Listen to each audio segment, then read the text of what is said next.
Roger Griffiths here, the publisher of The Hub. Welcome to this, our continuing series, Trump's Trade War. Each episode, we provide you with the analysis and insights of the best thinkers and writers appearing regularly in The Hub. It's a pleasure to welcome onto the program Joseph Steinberg, Associate Professor at the University of Toronto's Department of Economics. Joseph, thank you for coming on the program. Yeah, thanks for having me as always. I want to dig in with you today into your expertise on the kind of options that are on the table for Canada. We don't know at the time of recording what exactly is going to happen between the president and the prime minister in their call today, but it seems like the government of Canada is indicating rightly that they are not interested in tariffs coming off, say, halfway. They're interested in some kind of deal that makes tariffs go away. When you think about the leverage that Canada has to compel the Americans to be reasonable, frankly, about the situation we now find ourselves in, what do you go first to understand where those leverage levers are that could help pull the Americans over to our point of view?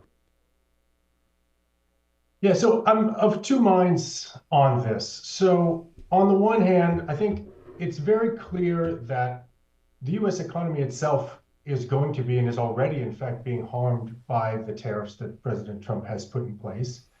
You can see that in the reaction of the stock market in the last couple of days, the dramatically increasing prices of steel and aluminum and other commodities in the last 2 weeks or so. And I think there's a lot that we can do just to highlight that for American consumers. I think our politicians and business leaders have been out there in the news media making it clear that Americans are paying a cost for this right now. At the same time, I think that Canadians should be mindful of the asymmetry between the United States and Canada. Canada, it's fair to say, relies much more heavily on trade with the United States than the United States does on trade with Canada. And so tariffs that are put in place by the United States have a disproportionate negative impact on Canadian producers and workers as compared to tariffs that the Canadian government might put in place on products coming across the border from the United States.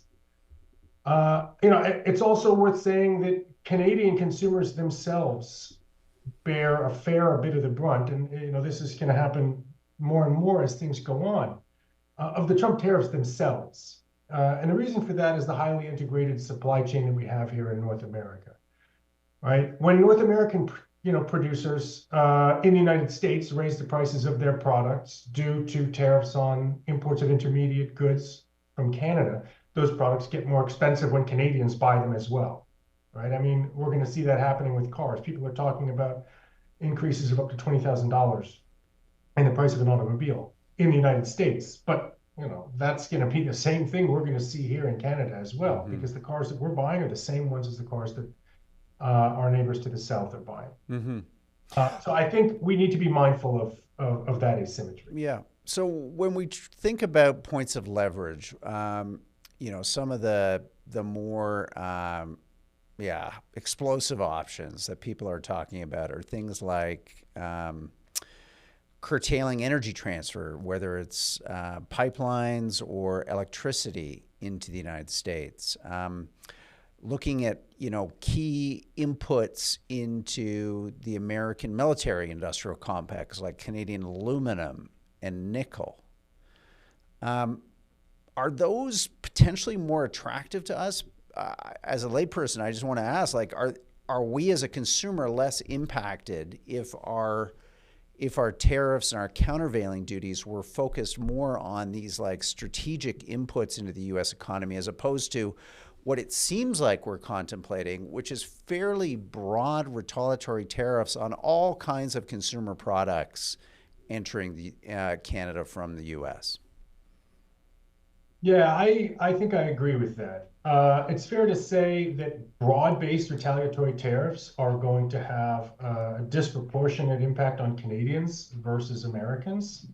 There's no denying that. But targeted tariffs, either on the import side as well as on the export side, or other kinds of export restrictions, could, in some cases, I think, create, meaningful diplomatic leverage. I think, for the example of potash comes to mind. I mean, we are by far the primary supplier of potash that American farmers use.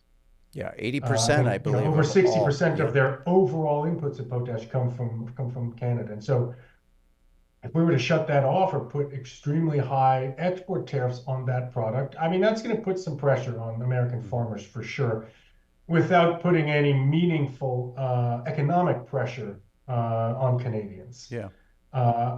Leaving, with one exception, which is, of course, the Canadian producers of potash themselves. And I think we'd have to find a way to support them, Yeah. uh, Let's to bring them along with that kind of a policy. let's game this through. I mean, if we're going to go up to 100 and I don't know what it was, $160 billion worth of countervailing reciprocal tariffs, that's what percent, Joseph, of the American economy?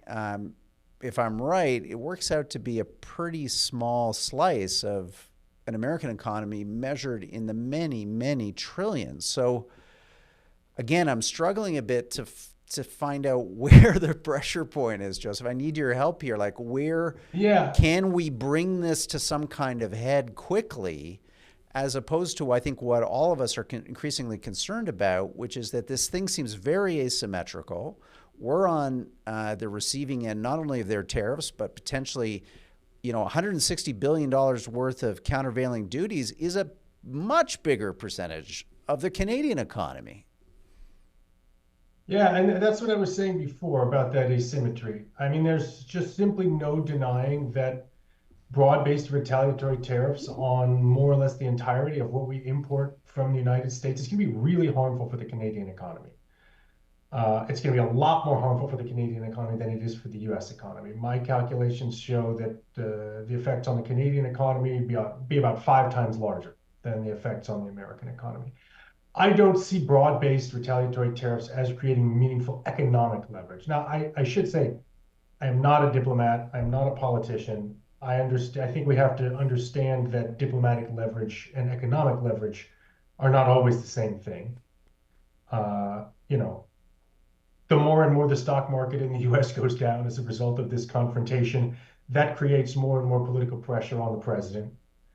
And that's something that, that is a trade-off that we need to consider. But I think we do need to recognize that broad-based retaliatory tariffs are going to be, extremely painful for Canada, especially if they go on for a reasonably long time. And so I think, some kind of, targeted retaliatory policies, I think in some cases can create some economic leverage. As you said, the issue there is, of course, nothing that we target specifically, be it potash or energy exports, make up a huge chunk of the U.S. economy. All those individually, all those things are pretty negligible.